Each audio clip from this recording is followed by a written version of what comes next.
Right now, as we're sitting here in the spring of the year getting ready for this Easter or Passover, the sun in the sky is about to consume that which is the lamb or the ram Aries. That is the burnt offering.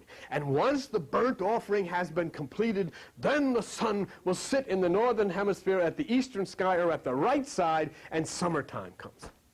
Summertime comes. The new life cannot occur unless there's been that burnt offering. Unless the sun, unless the fire in the sky consumes that which is the lamb Aries, there cannot be, sitting at the right side, summertime, springtime, new life. And here's the point. In the solar plexus, the sun, the energy, will sit in the tomb or the bowels of the earth unless you allow it to rise and move itself up to that which is the symbol of the pineal gland, which is Aries, which is the pineal gland. And when it consumes the pineal gland by the movement of this kundalini, then the energy will sit at the right side or the right hemisphere of the brain, and voila, summertime comes to your life.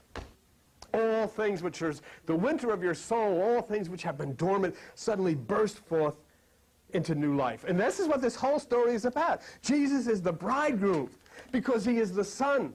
And he sits in the solar plexus waiting for the resurrection. He sits in the solar plexus waiting for the crucifixion. He gives himself to be crucified. And then you allow that crucifixion to take place. And he takes the 5 wounds in the hands and the feet and the side. When you crucify the 5 senses of sight, taste, touch, smell, hearing. And when those 5 senses are crucified, then the sun is ready to rise up and consume the lamb and sit at the right side of the right hemisphere. And new life comes to all of us. And the winter of our soul is past. And the summertime of our life is here. And all burst forth into color, and all burst forth into new life. That's why Jesus Christ. Do you honestly believe that there is a God somewhere that could only figure a way out to forgive you by torturing somebody to death? This is all a beautiful acting out of the movement of the sun in the sky, showing us that as the sun moves in the sky, so must it move within us.